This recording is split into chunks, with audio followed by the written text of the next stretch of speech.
I have what feels like thousands of leftover diamonds from previous paintings.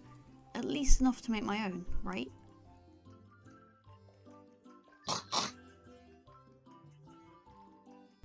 Step 1 was organising my diamonds and figuring out which colours I have. I found I had mostly a lot of blues, blacks and orangey yellows. Step 2 was figuring out what to make using these colours. This sent me on a little journey. When I first saw the colour palette, I thought of a certain very famous painting, but then I thought it would be too complicated and I couldn't really scale it down enough to make sure that I had enough diamonds. Then I thought about a certain video game franchise and found that one of my favourite shiny Pokemon fits the bill. But then I thought I've already done small Pokemon diamond paintings and they may be a little bit too simple. That landed me on this, a pixelated version of Starry Night, and I think it will be perfect. Step 3 was going to be adding a grid to the image to make it look like a diamond art pattern, but this design already had it built in considering it was pixelated. I'll still show you how I would add it here. I use a program called GIMP, not sure if I can say it on YouTube. It's free and it makes it really simple to add a grid. Just add as many squares as you want, 1 square is 1 diamond, and then scale the image so that the grid squares are just a teeny bit bigger than a diamond. It may take a few attempts printing out the design and adjusting the size, but I eventually got a base picture that would work. Step 4. I like to organise my diamonds so I can easily see what I'm working with. I don't have the exact colours I need, or a huge amount of each colour, therefore I'm going to try and spread out each colour across the pattern so it doesn't end up with patches of different diamonds that really stand out. Once I've got a rough plan, it's time to get stuck in. I'm going to try and do 1 colour at a time to help avoid the patchiness issue, and I'll start with the really dark areas and then switch to blue, then yellow, and then hopefully add the final highlight colours. Step 5 was grabbing some glue and my regular diamond painting tools.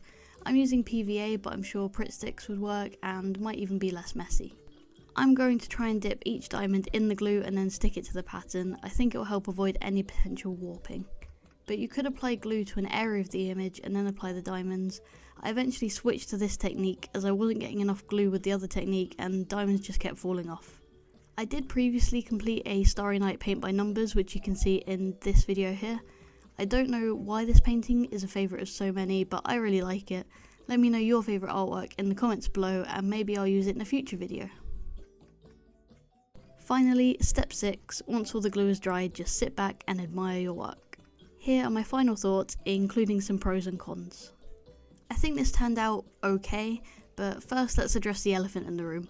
I couldn't complete it as I ran out of diamonds. I didn't count my diamonds and the number of squares, and that's my bad, but my first con is how difficult it is to really gauge how many diamonds you have. But on the pro side, it was a good way to use materials I already had, and if I used smaller image, I probably could have completed it. These materials cost very little and provided me hours more crafting. The next con, I did not use the best materials. The paper and glue combination was not at all flexible, and it meant that throughout the whole time diamonds would fall off. I think if I wanted this to last, I would need to seal it in.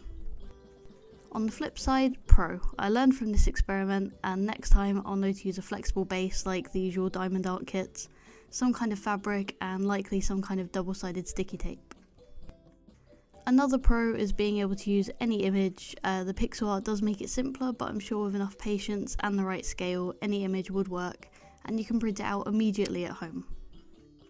The final con for this DIY is that custom diamond painting kits are available online and at very reasonable prices. To sum up, if you want a way to get more out of existing kits and use leftover diamonds with materials you already have at home, this works and you can get some good results. If you want something that will look perfect, last for a reasonable amount of time, and doesn't require too much preparation, buy a kit online. I have used some of my leftover diamonds in other ways, and I'll put a link to that video here. Thanks for watching. I hope you found this video useful, and I'd really appreciate it if you consider liking and subscribing. Hope to see you again soon.